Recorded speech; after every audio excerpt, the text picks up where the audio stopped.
Somewhere in a testing facility in Herstal, Belgium, an engineer lifted a machine gun off a bench, and for a moment, nobody in the room said a word. It was lighter than it had any right to be. Lighter than weapons that had defined squad firepower for 2 generations. And that single moment, that quiet disbelief in a room full of people who had spent their careers around firearms, was the beginning of a story that would eventually reach the front lines of modern armies. I'm Marcus Murphy, a retired Navy SEAL, and you're watching Weapons Insight. I've carried weight on my back that most people can't imagine. Ammunition, water, armor, radios, and a weapon that felt like it grew heavier with every mile. So when I first heard what FN Herstal had built, I didn't believe the numbers. I had to see it for myself. Today, we're telling the complete story of the FN Evolys, the ultralight squad automatic weapon that quietly rewrote the rules of what a machine gun is supposed to be. To understand why the Evolys matters, you first have to understand the problem it was built to solve. For more than 40 years, the modern infantry squad has depended on a very simple idea. One soldier carries a weapon capable of sustained automatic fire, and that fire becomes the backbone the rest of the squad maneuvers around. In most of the world's armies, that role belonged to the FN Minimi, and in the United States, its cousin, the M249. These weapons were revolutionary when they arrived in the late 1970s. They gave a single infantryman the ability to lay down suppressive fire that used to require a 2- or 3-man machine gun crew. But revolutionary ideas age. And by the 21st century, a weapon that had once felt like a leap forward had become something else entirely. A burden. Soldiers carrying the Minimi and the M249 were shouldering 7, sometimes 10 kilograms of steel and polymer on top of body armor that had grown heavier with every new threat, on top of ammunition, on top of water, on top of everything else a modern infantryman needs to survive on a battlefield that no longer resembles the open fields of the last century. Urban combat changed the equation completely. Soldiers were no longer advancing across open terrain where a heavy weapon could be set down and braced. They were moving through doorways, up stairwells, around corners, in and out of vehicles, again and again, for hours at a time. Every extra kilogram wasn't just uncomfortable, it was a tactical liability. It slowed reaction time. It exhausted soldiers faster. It made the difference between reacting to a threat in half a second and reacting half a second too late. For years, militaries lived with this compromise because there didn't seem to be an alternative. You could have the firepower of a machine gun, or you could have the agility of a rifle, but conventional wisdom said you couldn't have both. Then, in the spring of 2021, FN Herstal decided to challenge that assumption. On April 22nd of that year, without much fanfare, the company released a short teaser online. Just a phrase, a new chapter. No specifications, no images of the weapon itself, nothing but a promise that something was coming. 2 weeks later, on May 6th, FN Herstal published a 20-minute film unveiling the project in full, and for the first time, the world saw the weapon and heard its name. Evolys. The name itself was carefully chosen, evoking evolution, a deliberate signal that this wasn't meant to be another incremental update to an aging platform. It was meant to be a rethink from the ground up. But here's where the story gets interesting, because the Evolys didn't emerge from nowhere. Sources close to the program later revealed that the design had roots stretching back years earlier, refined through FN Herstal's involvement in the United States Army's next-generation squad automatic rifle program, a competition that pushed manufacturers to imagine what infantry firepower could look like if every assumption of the last half-century was thrown out and reconsidered. FN Herstal took what it learned from that competition and built something entirely its own. The engineering team faced a challenge that sounds simple to state and was brutally difficult to solve. How do you keep the sustained firepower of a belt-fed machine gun while cutting the weight down to something a soldier could carry and maneuver like a rifle? Antoine Godebille, the R&D project manager who helped lead the effort, later described weight control as a daily obsession throughout the entire design phase. Every single component was scrutinized, every gram was interrogated. The team studied newly developed materials, tested them against rigorous performance criteria, and built the weapon's architecture specifically to exploit what those materials could do. This wasn't a matter of trimming a few ounces here and there. It was a complete re-engineering of how a machine gun's internal systems could be arranged. One of the most significant breakthroughs came from a decision that sounds almost mundane until you understand its implications. In traditional light machine guns like the Minimi, a recoil buffer sits inside the stock, absorbing the shock of automatic fire and protecting both the weapon and the shooter from the punishment of repeated recoil impulses. FN Evolys engineers relocated that buffer into the body of the weapon itself. It sounds like a small architectural choice. It wasn't. That single decision freed up space and allowed the design team to fundamentally rethink the weapon's structure, and it opened the door to something that had never been standard on a machine gun of this class: a single continuous Picatinny rail running the full length of the receiver.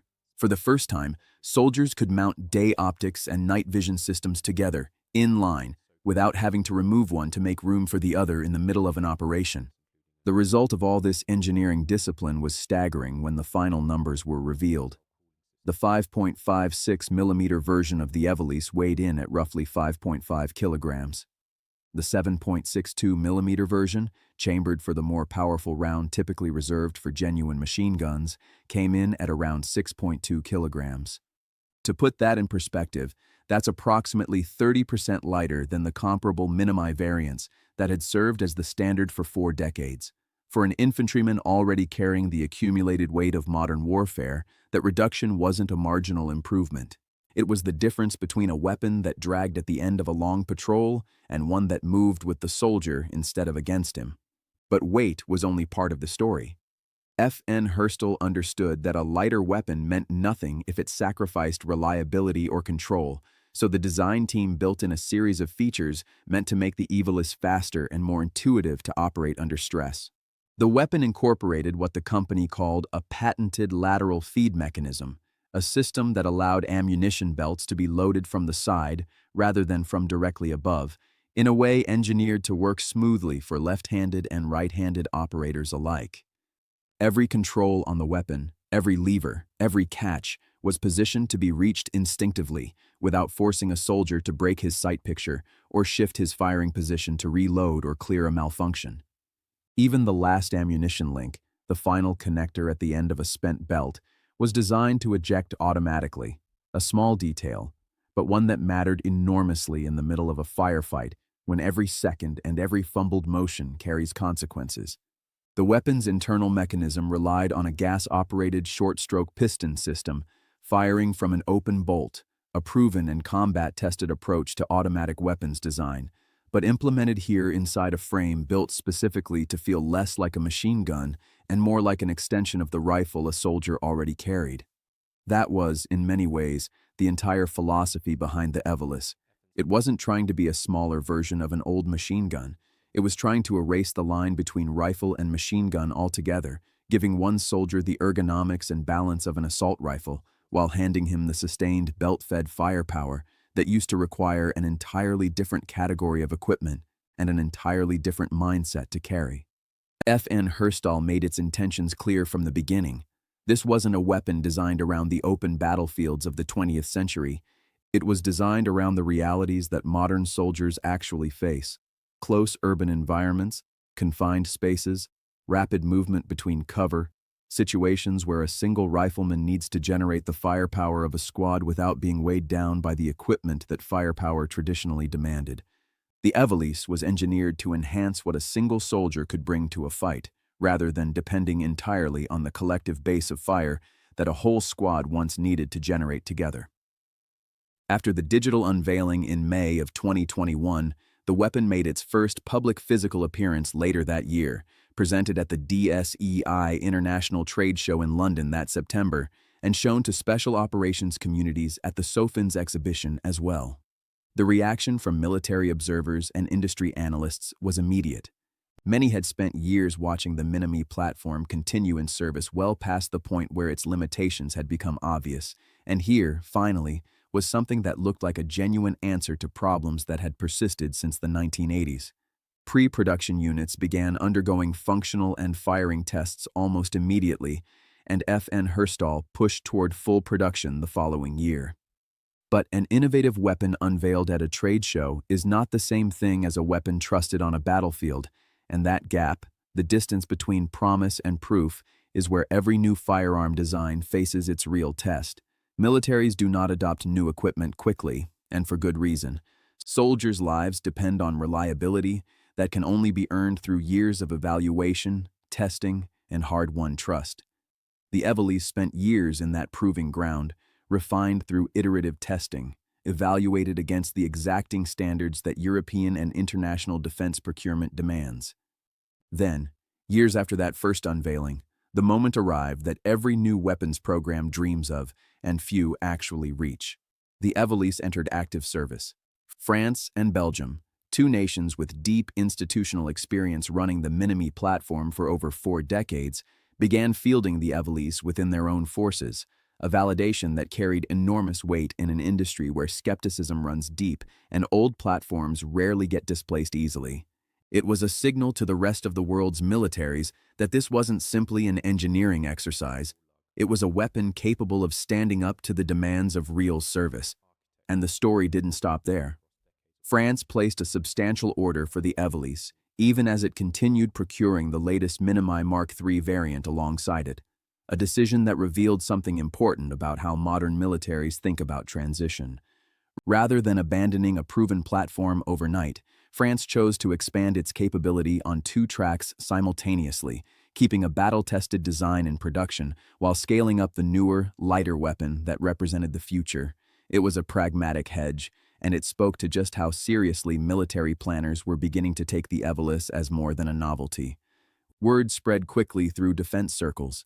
Analysts and industry observers began discussing the possibility of other nations, including the United Kingdom, eventually adopting the platform as well, drawn by the same argument that had convinced France and Belgium. In an era where soldiers are asked to carry more than ever before, in body armor, sensors, communications equipment, and ammunition loads that have only grown heavier with time, a machine gun that finally gave something back, that finally subtracted weight instead of adding it, wasn't just an incremental improvement. It was a genuine shift in what infantry small arms could be. Of course, no weapon arrives without questions, and the Evolys has faced its share of scrutiny from within the firearms and military community. Some analysts and veteran observers raised concerns about range and stability, noting that a weapon this light, without the option of mounting on a tripod for sustained, stabilized fire at extended distances, might struggle to deliver the kind of long-range suppressive effects that heavier tripod-mounted general-purpose machine guns have traditionally provided. It's a fair critique, and it points to something honest about the Evolys's design philosophy. This was never meant to replace every machine gun in an army's arsenal. It was built to fill a specific and increasingly urgent gap, close and intermediate-range firepower for the individual soldier, not the deep, sustained area suppression that heavier crew-served weapons are built to deliver. Understanding that distinction is key to understanding why the Evolys exists at all. There's also the matter of cost and logistics, questions that follow every new weapons platform into service. Introducing a new design means new spare parts, new training pipelines, new maintenance procedures, layered on top of systems that have been in place for decades. Militaries move cautiously through these transitions, and the Evolys, for all its engineering achievements, still has years of service ahead of it before its true legacy can be measured. But that legacy is already beginning to take shape, not just in the weapon itself, but in what it represents. A new class of ultralight automatic weapons, engineered from the outset to make advanced materials and rethought internal architecture the standard, not the exception. What makes the Evolys story genuinely compelling isn't just the specifications, the kilograms saved, or the ammunition types it can fire. It's the underlying idea that drove its creation. For decades, the trade-off between firepower and mobility was treated as a law of physics, an unavoidable compromise every infantryman simply had to accept. FN Evolys' engineers refused to accept that premise. They spent years chasing every gram, questioning every assumption embedded in machine gun design since the 1970s, and in doing so, they didn't just build a lighter weapon. They demonstrated that the entire category could be reimagined. That's the quiet, remarkable truth behind the Evolys. It didn't arrive with the shock of a revolutionary new caliber or a radically different way of firing a bullet. It arrived through patience, through relentless engineering discipline, through a willingness to question a design assumption that the rest of the industry had simply stopped questioning. And now, as more nations watch France and Belgium field this weapon in real operational environments, as more militaries weigh the trade-offs between proven legacy platforms and this new, lighter alternative, the Evolys stands as a case study in what happens when an industry finally decides that good enough isn't good enough anymore. The story of the FN Evolys is still being written. Its true legacy won't be measured by a trade show unveiling or a glossy promotional film. It will be measured over years of service, in the trust soldiers place in their equipment, and in whether other nations follow France and Belgium's lead. But one thing is already certain. The Evolys forced an entire industry to confront a question it had avoided for far too long. What if the machine gun soldiers have relied on for 2 generations didn't have to weigh what everyone assumed it had to weigh? Sometimes the most important innovations aren't the loudest ones. Sometimes they're the ones that simply make an old burden lighter, and in doing so, quietly change what's possible for the people who carry them. If this documentary gave you a deeper appreciation for the engineering and history behind the FN Evolys, take a moment to like this video. It genuinely helps this channel grow. Drop a comment and let me know what you think about the future of squad automatic weapons. I read every single one. And if you haven't already, subscribe to Weapons Insight and turn on notifications, because there are a lot more stories like this one waiting to be told. I'm Marcus Murphy, and I'll see you in the next documentary.